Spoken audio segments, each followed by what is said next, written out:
querido? Deus abençoe grandemente. Gênesis capítulo 45. Gênesis 45. Fique de pé para lermos a palavra de Deus. Gênesis 45. Quem encontrou, diga amém. Não é difícil não, viu, irmão? Primeiro livro da Bíblia. Gênesis 45. Diz assim a palavra do Senhor, preste bastante atenção, vou ler, desliga o celular, evita caminhar e ouça Deus falar com você nessa noite. Então José, não se podendo conter diante de todos os que estavam com ele, bradou: fazei sair a todos da minha presença. E ninguém ficou com ele, quando José se deu a conhecer a seus irmãos. E levantou a voz em choro, de maneira que os egípcios o ouviam, e também a casa de Faraó. E disse a seus irmãos: eu sou José, vive ainda meu pai? E seus irmãos não lhe puderam responder, porque ficaram atemorizados perante ele. Disse José a seus irmãos: agora chegai-vos a mim. E chegaram-se. Então disse: eu sou José, vosso irmão, a quem vendestes para o Egito.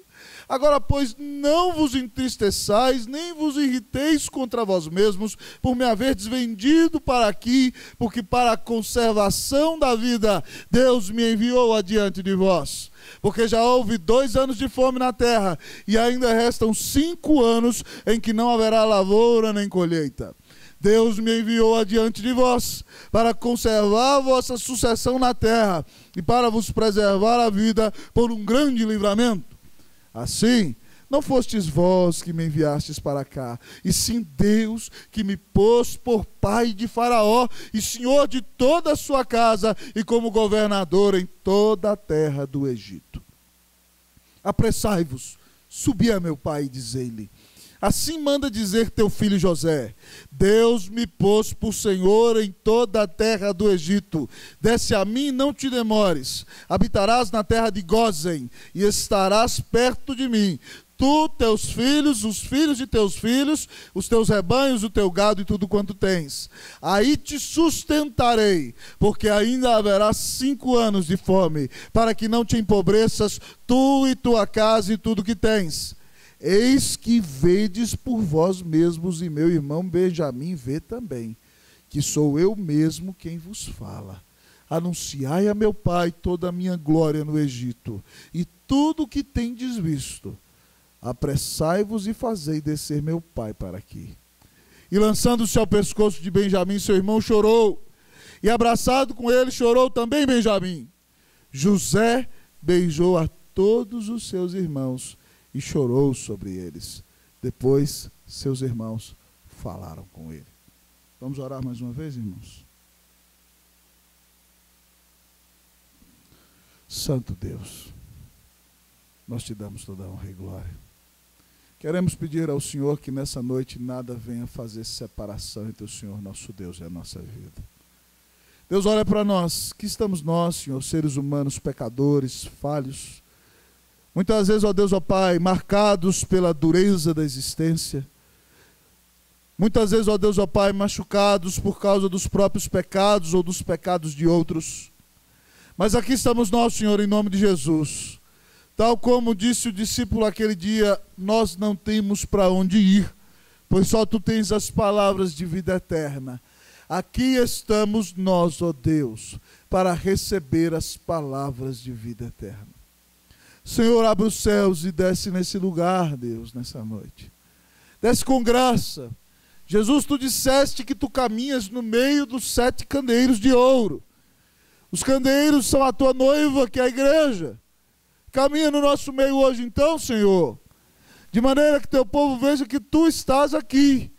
E Tu mesmo é quem lhe falas por meio das Santas Escrituras. Ó Espírito, que essa palavra ache o Teu povo. Que essa palavra abrace o aflito, que essa palavra encha de esperança aquele que está estiolado pela dor da vida. Ó Deus, ó Pai, que essa palavra traga restauração para o coração, cura para a alma e salvação nessa noite. Deus, ó Pai, venha ao nosso encontro, venha nos dar a vitória. Nós te pedimos, Deus, em nome de Jesus. Amém. Pode sentar, meu irmão, em nome de Jesus. Obrigado, Valdir. Pode sentar, irmão. Qual foi a grande tragédia que aconteceu lá na sua casa? Não venha me dizer que não há tragédia nenhuma, não, porque ou você está se fazendo de bobo, ou você não entende a realidade. Porque todas as famílias que vivem nessa terra, seja talvez no núcleo familiar mais próximo, ou entre irmãos, amigos, primos, geralmente sempre enfrentam uma grande tragédia. O que aconteceu lá na sua família? Alguém um dia traiu a esposa, abandonou e foi embora e negou um compromisso de toda a sua vida abandonando os filhos? Foi isso que aconteceu na sua família? Você era pequeno, seu pai foi embora, se esqueceu de você, não amou você, isso marcou profundamente o seu coração e agora você tem até dificuldade de confiar em Deus, porque a figura paterna para você é alguém que não inspira confiança. Ou talvez você um dia tinha toda a família bela e perdeu todo mundo no acidente. Ou foi uma grande enfermidade que você teve que enfrentar. Ou você criou filhos no caminho do Senhor e de repente a sua filha adolescente foi para o mundo, se esqueceu de Deus e se entregou a toda sorte de pecados. Ou talvez seus filhos começaram a brigar e a sua família se dividiu e a crise se instaurou no lar. Ou então você entrou em bancarrota, passou por uma grande tragédia financeira e não sabia como reagir diante da adversidade e foi tentado a tirar a sua própria vida. Ou você tinha um sonho, tinha um projeto, anelou, trabalhou, lutou, estudou, trabalhou, investiu na empresa, mas ela faliu, deu errado. E aí? Como reagir? Como enfrentar as tragédias da nossa vida? Irmão, nós vivemos num mundo pecador. E o mundo pecador é marcado por tragédias. Às vezes até na casa dos cristãos. Como você tem enfrentado as grandes tragédias da sua vida, meu irmão? Nesse texto nós olhamos para José, servo do Senhor, e aprendemos com ele. Irmão José, você se lembra bem, domingo passado eu preguei sobre ele. José foi um rapaz que era bonito, abençoado, talentoso e amado pelo pai. Seus irmãos o invejam, olhe para cá, ó, em nome de Jesus. Seus irmãos o invejam a ponto de não poder lhe falar pacificamente. Certo dia, então, o vendem. Que absurdo, irmão. E ele, a Bíblia diz que ele vai em clamores pedindo para que não sejam vendidos. E eles o vendem aos ismaelitas com 17 anos de idade. Aquele moço é levado cativo para a casa de alguém, ali faz tudo direitinho, teme a Deus da sua juventude, é fiel ao Senhor e justamente é lançado na cadeia. Eu conheço gente que por muito menos vive amargurado, vendido pelos seus próprios irmãos, sendo enganado e colocado numa cadeia, sendo humilhado. José tinha tudo para ser uma das pessoas mais amarguradas desse mundo. Mas José é alguém que crê em Deus. José é alguém que ama o Senhor. E ele desce fundo lá no poço. Mas lá no fundo do poço, ele não deixa de crer em Deus. Ele não deixa de crer no Senhor. E ele continua servindo ao Senhor com a sua vida. Então, queridos irmãos, a Bíblia nos conta a história que lá naquela cadeia, já preguei para vocês sobre isso, Deus levanta José. José é colocado como governador do Egito. Deus lhe mostra que haverá 7 anos de prosperidade. Nesses 7 anos, ele arrecada 20% da colheita dos egípcios e enche, então, o celeiro de Faraó. José conheceu o Faraó com 30 anos de idade. 7 anos de bênçãos, 37 anos. Depois de 2 anos de fome no Egito, José cuidando dos egípcios, a fome também afeta Canaã. E Jacó, seu pai, sem saber que ele está vivo, manda seus filhos irem ao Egito comprar alimento. E eles vão comprar alimento, compram a primeira vez, José os reconhece, por um tempo ele omite a sua identidade, os deixa voltar para a sua terra, traz Benjamim, mas chega no momento em que ele quer que seu irmãozinho mais novo fique com ele, e Judá disse: eu não posso deixar meu irmão aqui, senão meu pai vai morrer. E a Bíblia então nos traz esse capítulo precioso, amados irmãos, que a Bíblia diz que José não pode mais se conter, não pode mais esconder, ele está cheio de empregados, irmãos, ele é o primeiro ministro do Egito, ele manda mais do Egito que Faraó, e ele fala: saiam todos da minha presença. E aqui a Bíblia diz que José bradou, irmão. José urrava, José chorava. Eu não sei se você já chorou assim, gritava, e ninguém ficou com ele. E a Bíblia diz que ele então levanta a voz em choro, dizendo: eu sou José, vive ainda, meu pai. E a Bíblia diz que os seus irmãos que o venderam não podem responder. Irmão, imagina o medo no coração daqueles homens. Eles não queriam aceitar a liderança de José, e José é o primeiro-ministro do país mais poderoso do mundo. Eles não conseguem responder palavras. E então, aqui depois de chorar e se apresentar a eles, José os chama para se aproximar e nos mostra como enfrentar as grandes tragédias da vida. Aqui está um homem de 39 anos de idade, que há 22 anos não vê o seu pai, por causa da grande inveja dos seus irmãos. Os seus irmãos acabaram com o relacionamento dele com seu pai. 22 anos longe do pai. E 22 anos depois, com 39 anos de idade, Deus usa José para nos ensinar como enfrentar as grandes tragédias da vida. Primeiramente, a palavra de Deus nos ensina: reconheça que Deus é soberano. Como enfrentar as grandes tragédias da vida? Reconheça que Deus é soberano. Talvez seu pai te abandonou, querido, quando você era pequeno. Talvez sua mãe adulterou. Que tragédia, você viu sua mãe adulterando. Talvez você viu aquela menina que você amava se encontrando com outro alguém e seu coração ficou desolado. Como reagir diante da situação como essa? Reconheça a soberania de Deus. Olhe para a sua Bíblia. Nós vamos ler o versículo 4, 5 e 8, tá certo? 4, 5 e 8. Você vai ler comigo. Leiamos todos. Versículo 4. Disse José a seus irmãos: agora chegai-vos a mim. E chegaram-se. Então disse José: eu sou José, vosso irmão, a quem vendestes para o Egito. Versículo 5. Agora, pois, não vos entristeçais, nem vos irriteis contra vós mesmos, por me haverdes vendido para aqui, porque para a conservação da vida Deus me enviou adiante de vós. Leamos o 8. Assim não fostes vós que me enviastes para cá, e sim Deus que me pôs por pai de Faraó, e o Senhor de toda a sua casa, e como governador em toda a terra do Egito. Irmãos, José para mim é um dos homens mais conscientes e inteligentes e crentes da Bíblia. Naquele momento ele podia ter se vingado dos seus irmãos. Ele podia tê-los tido como escravos para sempre tendo razão. Mas ele disse para os seus irmãos: se aproximem de mim. E eu imagino que aqueles homens tremendo foram se aproximando de José. E ele diz: eu sou José, o irmão de vocês, que vocês venderam para o Egito. Mas aí ele começa a dar uma aula de teologia, e de teologia reformada para eles, de teologia da igreja presbiteriana. Ele diz o seguinte: ora, não se entristeçam com vocês mesmos. As tragédias que acontecem na vida, até os erros que vocês cometeram, tudo que eu sofri de ruim, está dentro do controle de Deus. Deus não saiu do trono. Ele diz aí, olha: agora, pois, não vos entristeçais, nem vos irriteis contra vós mesmos, por me haverdes vendido para aqui, porque para a conservação da vida, Deus me enviou adiante de vós. José reconhece que as suas tragédias, que os seus sofrimentos, que as suas dores, que as suas angústias, que as traições, que as agruras, que as dores emocionais estão dentro do controle soberano do Senhor.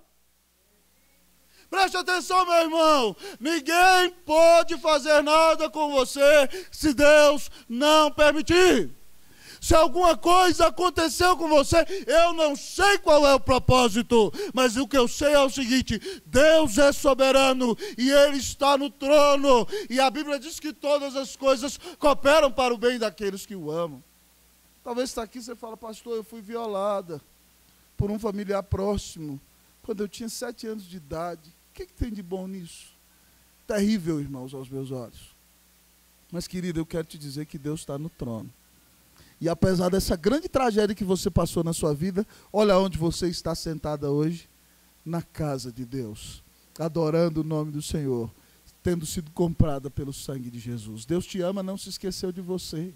Se você passou por uma grande tragédia, reconheça a soberania de Deus. Irmãos, nós precisamos, para enfrentar as grandes tragédias da vida, para reconhecer a soberania de Deus. Mas José tem tudo, irmãos, para ser o maior megalomaníaco do mundo, para ser o maior louco. Ele podia ter virado para ele assim: vocês lembram lá, quando eu tinha 17 anos de idade, que eu falei para vocês que Deus me deu uma visão, um sonho, que nós tínhamos 12 feixes de colheita, nós estávamos juntos, e o meu se colocou em pé, e o de vocês dava em volta do meu, e ajoelhava, e vocês viraram para mim e falaram: acaso você reinará sobre nós? E agora? O que vocês me dizem disso aí? Você não vê José respondendo em nenhum momento isso aqui. Ele fala: você lembra aquele dia lá, que eu sonhei que o sol, a lua e 11 estrelas se inclinavam diante de mim, e vocês foram me entregar para o meu pai? José não fala nada disso, irmãos. José, irmãos, até o seu próprio sucesso e a sua glória atribui a soberania de Deus. José não é soberbo. No versículo 8 ele diz: olha, não foram vocês que me enviaram para cá, foi Deus que me pôs por pai de Faraó. Preste atenção, eu sou o pai de Faraó. A comida que Faraó come, quem dá na mão, na boca dele, sou eu. Eu sou o cara aqui, mas foi Deus quem me pôs. E eu sou o senhor de toda a casa de Faraó e governador em toda a terra do Egito. José reconhece que as tragédias que ele enfrenta e o mal que fizeram a ele estavam no controle de Deus. Mas José reconhece que as conquistas que ele tem, que a glória que alcançou, que a proeminência que recebeu, maior do que a de todos nós juntos, vem do Senhor. Deus está no trono, amado irmão. Ele não se esqueceu de você. A Bíblia diz que se você é de Jesus, foi comprado pelo sangue dele, todas as coisas cooperam para o bem daqueles que amam a Deus. Talvez a sua tragédia te humilhou muito, mas talvez ela tenha servido para te trazer aos pés do Senhor. Então se humilhe diante do Senhor e diga: Deus, eu sei que o Senhor é soberano, mas meu coração está doendo, cura meu coração. Essa é a grande tragédia que Isaías conta para nós, irmãos. Uzias reinou 52 anos em Israel. Imagina ter um excelente presidente durante 52 anos. O camarada é um grande rei. Manda construir um aqueduto para trazer água para dentro de Jerusalém. Manda fundar cidades da sua nação. Nós somos, irmãos, aqui o exemplo vivo de um presidente que teve visão de fundar uma grande cidade no meiozão do país. Uzias era esse tipo de líder, mandava construir cidade. Uzias era engenheiro, mandou construir muitas armas de guerra. Israel tinha segurança. Agora imagina quando um líder desse morre. A nação fica: e agora? A Babilônia vai nos invadir, o Egito vai nos invadir. E a Bíblia diz que no ano da morte do rei Uzias, eu vi o Senhor assentado sobre um alto e sublime trono, e as abas de suas vestes enchiam o templo. Irmão, talvez você está vivendo uma grande tragédia. Talvez uma grande enfermidade assolou a sua casa. Talvez alguém que você ama tenha sido humilhado pelo pecado, pela angústia. Eu quero te dizer uma coisa: Deus está no trono. Deus é soberano. Lembra lá do nosso irmão Jó? Provavelmente mais de 12 anos com câncer, daqui, da ponta, do meio da cabeça até a ponta do pé. Perdeu 10 filhos num só dia, tinha 11.500 animais, era o homem mais rico do Oriente e foi aniquilado tudo num dia só. Além disso, seus amigos, que deveriam ser consoladores, se tornaram instrumentos do diabo para infernizar sua vida. No final de tudo, quando vê Deus, Jó diz assim lá no capítulo 42: bem sei que tudo podes e nenhum dos teus planos pode ser frustrado. Deus pode fazer tudo o que Ele quiser, irmão. E a Bíblia diz que esse Deus que pode fazer tudo o que quiser é bom. Ele ama você. Ele cuida de você. Nós merecemos ir para o inferno e Ele não nos mandou para lá. Então a tragédia talvez seja inexplicável para você hoje. Para mim também. Mas Deus está no trono. E tudo que Ele faz para a sua vida é melhor. Então que a palavra do Senhor console a sua alma nessa noite. Deus está no trono. E isso que você está passando talvez sirva para você ser mais humilde, amar mais a Jesus e levar Deus mais a sério. Talvez seja isso o projeto do Senhor na sua vida. Então reconheça que Deus é soberano, se humilhe diante dele, porque, irmão, aqui você aprende que uma teologia correta é boa até para o aconselhamento do nosso coração, para trazer paz para a nossa alma. O nosso Deus governa sobre tudo e sobre todos. Confie nele, descansa nele, coloca a sua vida nele, espera nele, ele tem paz, tem consolo e tem restauração para a sua vida. Que o Senhor te restaure nessa noite, amém? Que o Senhor cure a sua vida hoje em nome de Jesus. Que o Senhor te encha de esperança, ainda que você esteja passando pelo vale das lágrimas, na presença de Cristo Jesus.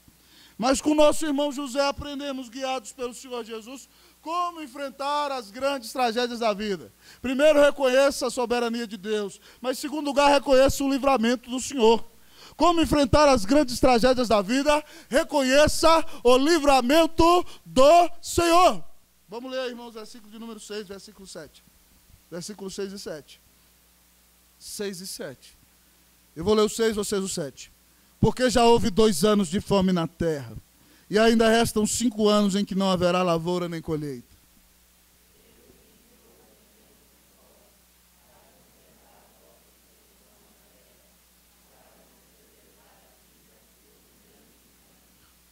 Irmãos, José entende o chamado e o projeto de Deus na vida dele. Já tem 2 anos de fome, Deus me mostrou que tem mais 5. Não vai ter lavoura e nem colheita. Então Deus usou o pecado de vocês, meus irmãos. Vocês não deixam de ser responsáveis. Mas para me colocar no trono.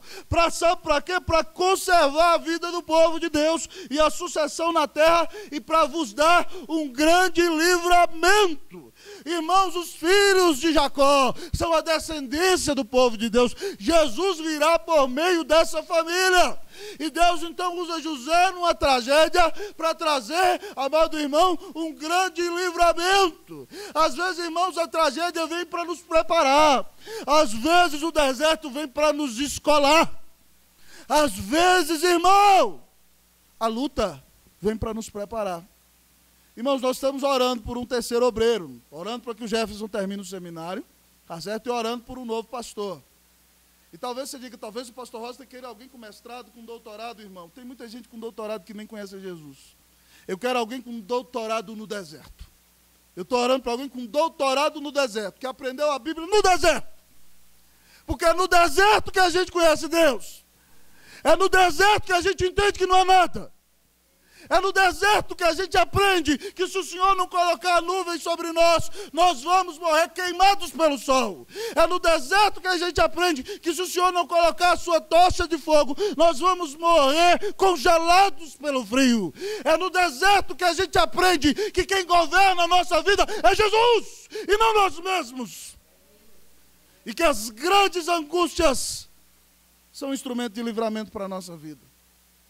Pense bem em Jesus de Nazaré, o Rei dos Reis, o Senhor dos Senhores. Se você estivesse ali em Jerusalém naquela sexta-feira e visse então soldados golpeando o rosto dele, dando uma cusparada na sua cara, colocando nele uma coroa de espios e zombando dele, dizendo: profetiza, ó Rei dos Reis, pá, quem é que te bateu?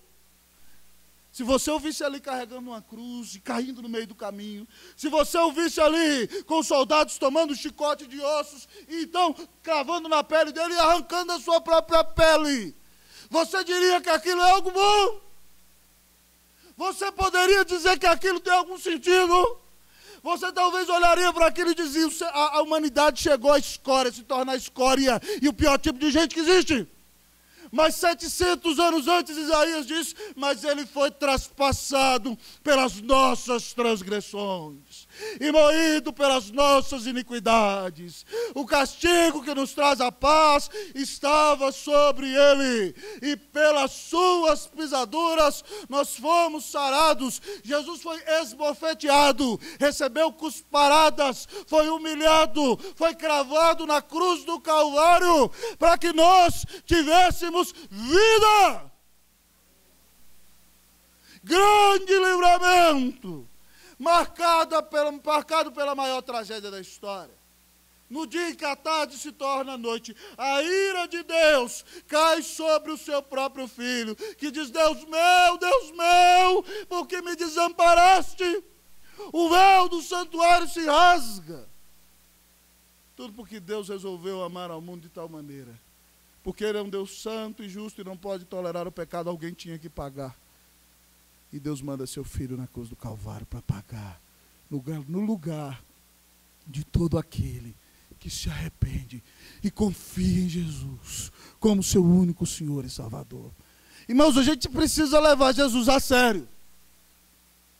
Jesus disse assim, ó, quem crer em mim, como diz as Escrituras, do seu interior fluirão rios de água viva. Eu estou cansado, irmão, de baboseira de gente. Jesus foi o grande mestre, o grande exemplo a ser seguido. Lógico, Jesus foi um grande filósofo, Jesus foi o maior de todos os filantropos, né? O louco do Chaves diz que Jesus foi o primeiro comunista, doido, varrido. A gente só ouve baboseira, irmãos. Jesus diz assim, quem crê em mim, como diz as Escrituras. E Jesus disse que Ele é o mediador entre Deus e os homens. Ele disse que Ele é o único caminho que leva a Deus. As Escrituras dizem que nós temos que crer nele como Senhor e Salvador, que não há outro. Ele disse, eu sou o caminho, a verdade e a vida. Ninguém vem ao Pai a não ser por mim. Você só pode conhecer a Deus de verdade por meio de Jesus. Jesus é a ponte. Jesus é o mediador. Então, irmão, pare de buscar do seu jeito. Pare de tentar fazer do seu jeito. Se arrependa dos seus pecados. Se arrependa por viver do seu jeito. E olhe para o amor de Deus em Jesus na cruz do Calvário, pagando no seu lugar. E lembre-se que o seu Senhor ressuscitou da morte. E um dia você se encontrará com Ele. Poderá beijar seus pés e adorá-lo pelos séculos dos séculos. Por seu grande amor e por sua maravilhosa salvação. Aquele dia em Jerusalém foi uma tragédia. Mas foi o dia mais importante da história. Porque foi o dia no qual Jesus me salvou. Jesus nos salvou. Talvez você esteja enfrentando uma grande tragédia, irmão. Mas talvez esse seja o prelúdio de uma grande bênção. De um grande livramento. Talvez seja o prelúdio de algo novo na sua vida. Preste atenção, você só consegue enxergar 5 palmos do seu nariz. Deus talvez esteja te preparando para algo maior. Então deixe de ser ingrato. Diga, Deus me dá força, eu não consigo ver. José era crente, mas Deus me dá força, me dá fé. Eu creio que o Senhor vai me dar o livramento, o Senhor me deu a salvação. Então, irmãos, nós precisamos crer no Senhor. Nós precisamos olhar para o Senhor, nós temos que confiar em Deus de verdade. A gente tem que parar com essa religiosidade de achar que Deus só existe no domingo. Deus existe todos os dias, nada do que acontece na sua vida é por acaso. Se você está passando um momento difícil, Deus tem um projeto nisso. Então diga, Senhor, abre os meus olhos e me ajuda a entender o que o Senhor está fazendo, se o Senhor quiser. Mas me dá graça para ser fiel e obedecer. É isso que eu e você precisamos. Irmãos, aqui na nossa própria igreja nós temos visto um ano de sofrimento, o ano passado, de gente doente de todo jeito. Foi maravilhoso, a gente se dobrou para orar. Há 2 anos atrás derrubamos o templo e vamos construir de vento em popa. E aí então uma dona lá na administração vai e fala assim, eu não gosto de crente, não vai construir coisíssima nenhuma. E Deus deixa. Certo? Mas ainda hoje a gente conversava com o Neto, o presbítero Osasco ali, né, o Heitor, e relembrávamos que nesse tempo que nós não pudemos construir, nós começamos a juntar recursos para construir nosso templo. Quando veio então a liberação, vamos embora, vamos construir, a gente não parou, irmão. Mas a gente dizia, por que está demorando? E tem gente que dizia, pastor, vamos falar com fulano de tal, vamos falar com fulano de tal. E a gente ali clamando a Deus. Foi livramento. Deus às vezes está preparando você, irmão, para algo melhor. Irmãos, às vezes lá no Chile, longe de casa, longe de todo mundo, quando a gente perde o filho, Cleusa vira para mim e fala assim, desculpa, amor. Será que Deus mandou a gente aqui para o deserto para que a gente estava precisando apanhar e pagar algum pecado? Eu falei, não, Jesus já pagou. Mas, irmão, como foi bom. Até o dia que a gente perdeu o filho no Chile. Foi muito bom. O Chile foi uma bênção na nossa vida. Houve momentos de deserto, sim. Tivemos que lutar contra o liberalismo teológico dentro da igreja. Mas foi a escola de Deus para a nossa vida. Foi a escola do deserto. E eu não trocaria ela por nenhum lugar desse mundo. Então, meu irmão, se você está passando por momentos difíceis, espere, Deus é o Deus do livramento. Não deixe de crer. Ele tem bênçãos preparadas para você. Mas em último lugar, o Senhor nos fala nessa noite então. Como enfrentar as grandes tragédias da vida? Pastor, como explicar um pai que quase quebra madeira, tijolo na cabeça do seu filho? Como explicar um pai que vive espancando um filho, um pai que bebe, bate na mulher? Como explicar? Como é que eu vou esquecer disso que aconteceu na minha infância, pastor? Um pai tão violento. Como é que eu vou explicar, pastor? Alguém que veio, eu era criança e abusou de mim. Como é que eu posso explicar isso, pastor? Não posso explicar, irmão. Mas eu quero dizer o seguinte: como enfrentar as tragédias da vida? A Bíblia diz o seguinte para nós: reconheça que você deve fazer o bem. A Bíblia nos ensina aqui, irmãos, a partir do versículo 9 ao 13, que José manda aos seus irmãos dizendo: apressai-vos e chamai meu pai. Conte para o meu pai a glória que eu tenho no Egito e diga para ele vir para cá que eu vou sustentá-lo, vou sustentar ele, os seus filhos, os filhos dos seus filhos, todo o gado que ele tem, toda a riqueza que ele tem, porque ainda vai ter 5 anos de fome e eu vou cuidar do meu pai e vou sustentar vocês, eu vou cuidar de vocês, pessoal. José podia, agora quero ver, quem não beijar meu pé vai morrer de fome. Mas ele diz: não, pode vir que eu vou sustentar vocês. Reconheça que você deve fazer o bem. Reconheça que você tem que abençoar. Até aquele que te traiu, até aquele que deu uma punhalada nas suas costas, até aquele que se levantou contra você. Irmãos, a situação é tal que quando Jacó morre, os irmãos dele ficam com medo. O papai mandou dizer que era para você perdoar o pecado da gente. Jacó não tinha falado nada daquilo. E aí eles vão falar com José, e José crente chora. José era manteiga derretida. Igual muitos aqui na igreja, nós estamos virando manteiga derretida. Qualquer coisa nós estamos chorando. José chora: gente, para com isso, foi Deus que fez aquilo. Fiquem tranquilos, vou sustentar vocês. E a palavra usada aqui, irmãos, no versículo 11, para sustentarei, sabe o que é? Eu vou colocar comida na mesa de vocês. Quase que eu vou colocar comida na boca de vocês. O paradigma verbal aqui, olha, eu vou trazer o pão para casa, vou dar o alimento, vou sustentar, vou dar a roupa, vou cuidar de tudo na vida de vocês. Irmãos, nós temos que fazer o bem. Reconheça que você deve fazer o bem. A vingança pertence ao Senhor. Se o teu inimigo tiver fome, se tiver sede, se você fizer isso, você vai amontoar brasas vivas sobre a sua cabeça. A pessoa vai entrar em colapso, né? Depois eu explico esse texto outro dia, não dá tempo hoje. Gente, nós temos que agir como Jesus agiu. Se alguém bater na tua face, dá a outra. Oh, Deus, que difícil. Se alguém pedir a capa, dá a túnica. Se alguém falar: vamos mandar uma mira, vamos duas. Por que não vamos duas? Vamos embora caminhar. Precisa emagrecer, né? Vamos embora, estamos juntos. Né? Irmão amado, a gente tem que representar Jesus e fazer o bem. Irmãos, é difícil. Vou contar algo para vocês. Tem coisa que eu não conto, não. Mas teve uma vez alguém, alguns 3 alguéms, né? Que a gente teve o privilégio de investir, de pastorear, de trazer para dentro de casa, de preparar, de dar formação, de dar leitura. E de repente um dia essa pessoa se levanta e dá uma punhalada nas nossas costas. E aí depois de 6 meses depois, essa pessoa precisa de indicação para trabalhar no lugar. E aí estava na minha mão. E eu lembrei de Saul na mão de Davi. Eu falei: e agora, Deus? Agora eu posso fechar a mão e eu falo: quero ver você, mané, traindo os outros. Mas aí eu falo: Deus, eu sou mau, mas o Senhor manda obedecer. E Deus nos deu a graça de obedecer.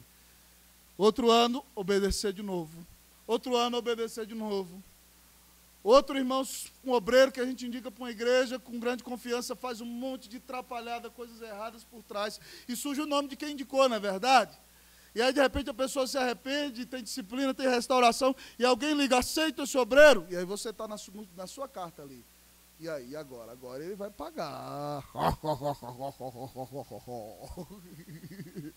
Mas aí o Espírito sopra no coração. E, irmãos, eu tive a oportunidade, graças a Deus. Foi difícil, não foi fácil, não. Estou te dando o meu testemunho. E, às vezes, abençoar, que foi maldição na minha vida. O coração dói. A dor precisa ser curada aos poucos. Mas, irmãos, a gente está limpo diante do trono da graça. Satanás não ganhou. E quando a gente atua assim, sabe o que fica revelado? Que nós somos de Jesus de verdade.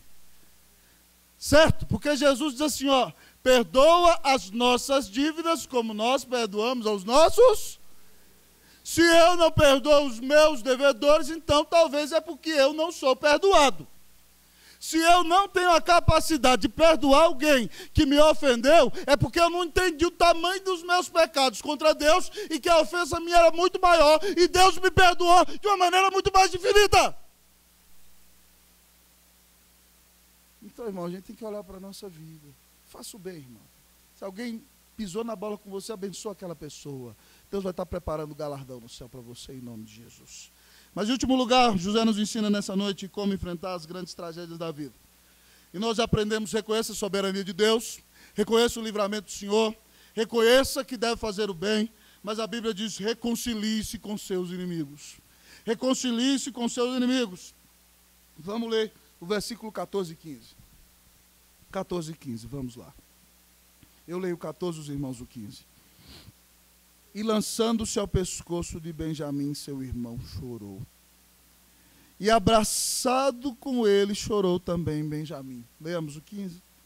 José beijou a todos os seus irmãos e chorou sobre eles. Depois seus irmãos falaram com ele. Irmãos, quando eu olho para José, eu entendo que eu preciso aprender a ser crente. Aquele moço foi separado do seu próprio pai, com 17 anos de idade. Aquele moço é vendido como escravo, humilhado na casa de Potifar, jogado numa cadeia, acusado de ser um adúltero sem ser. A vida daquele moço é pisoteada, tudo por causa dos seus irmãos. Mas José é demais, irmãos. Ele reconhece que Deus está no trono. Então, irmãos, depois de 22 anos, ali estão seus irmãos.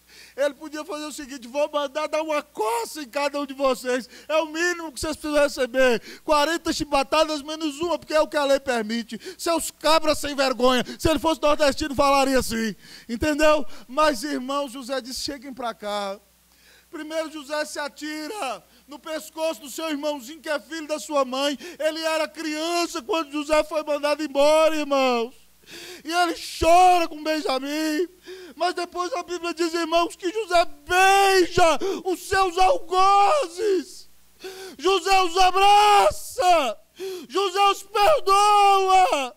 José aqui é tipo de Cristo, que beija você, que abraça você, pecador, que te perdoa, que te aceita, apesar de todas as tuas maldades.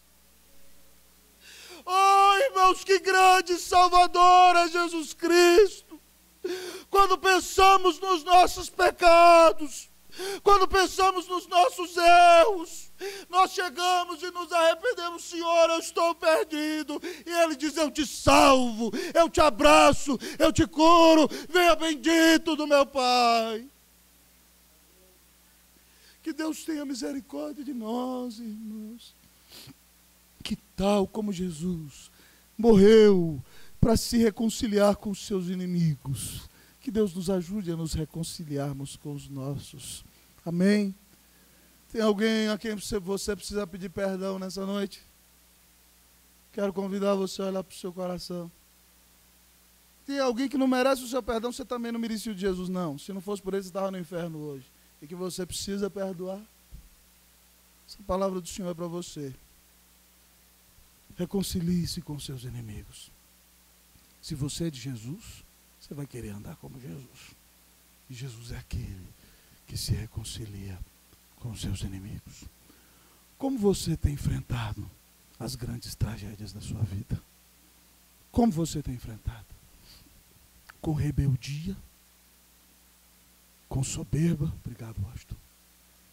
Com revolta? Que Deus é esse que me deixa passar por essa situação? Que mané o quê? Deus é Deus e pode fazer o que Ele quiser. Você só está vivo porque Ele é bom. Não era nem para você estar vivo. Por causa da ira dEle. Mas Ele é bom. Como você tem enfrentado as tragédias da sua vida? Deus não me abençoou, agora eu vou fazer as coisas pelas minhas mãos. Se Deus não está nem aí comigo, eu vou fazer do meu jeito e vou conseguir o que eu quero pelas minhas próprias forças. E aí não importa a Bíblia, não importa Deus, não importa mais nada. É assim que você tem reagido? Certo? É assim que você tem reagido? Ah, eu estava noivo daquela menina e ia casar com ela. Lutei, fui fiel. Ela me traiu, casou com outro. Agora eu vou sair com todas na rua que aparecer na minha frente. É assim que você vai fazer? A sua reação demonstra se você é de Jesus ou não, querido. Reconheça que Deus está no trono. Irmãos, já passei por grandes tragédias nessa vida. Eu olho para trás e louvo a Deus por cada uma delas. Cada uma delas. Deus foi soberano. Deus deu livramento. Deus nos ensinou a agir como Jesus mandava. E eu tenho que aprender cada dia mais. E Deus nos ensinou a perdoar. E é isso que o Senhor quer ensinar para você hoje. Então, em nome de Jesus, eu quero convidá-lo a orar. Coloque sua vida na presença do Senhor. Que o Senhor te ensine a vencer no momento em que se enfrenta as grandes tragédias da vida. Oremos a